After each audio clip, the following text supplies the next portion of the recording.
be speaking in this debate, and certainly, as members will know, members of the armed forces and ex-service community account for almost 10% of the population of Scotland, and it's vital that we do therefore take the steps to actually address the issues that face this portion of our population. Veterans are an asset, but for far too long they have faced barriers which prevent them from actually making their full contribution to society. Just at the outset, I'd like to just pose a wee question to the Minister and ask him to respond, hopefully, in his summing up. Just regarding the census, and I'm aware that there will be a veterans question in the census, and I'd be grateful if the Minister can provide an update later when he does sum up.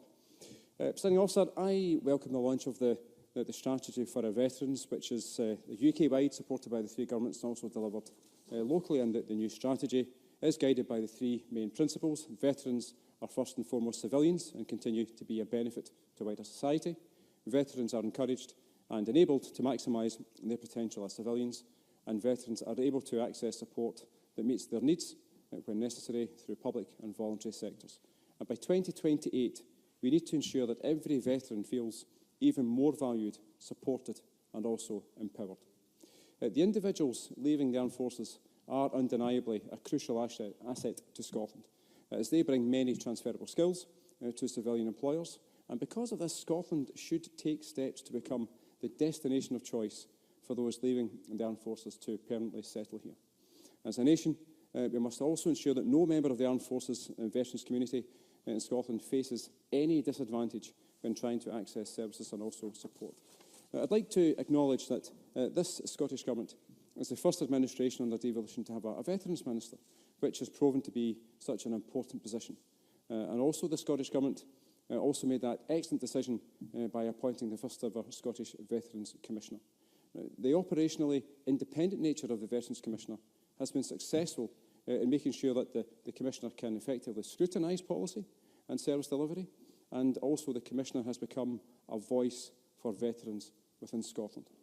In addition to the Veterans Minister and also the Scottish Veterans Commissioner, the continued funding for Veterans Scotland is essential in order to develop their capacity and also increase its level of support. And since the creation of the Scottish Veterans Fund in 2008, over £1.3 million has been used to support projects across Scotland, and this has been incredibly important for supporting the projects that promote employment and skills development. Now, Presiding Officer, I'd like to touch upon the Scottish Warblinded and also their excellent work. Now, I chair the cross-party group on visual impairment, and earlier this year I was invited to the opening of the Jenny's Well Care Home in Paisley. It's run by the sister organisation Royal Blind. And during the summer, I actually went back for a tour of Jenny's Well and also visited the next door location, which is the Scottish Warblinded Hawkhead Centre.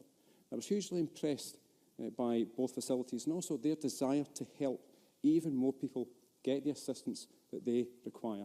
As a result, I contacted Jim Boyland of the local Argyles Association as we met with Richard Baker and also Rebecca Barr to see how we could actually get more local armed forces veterans involved. Now, that work is very much underway.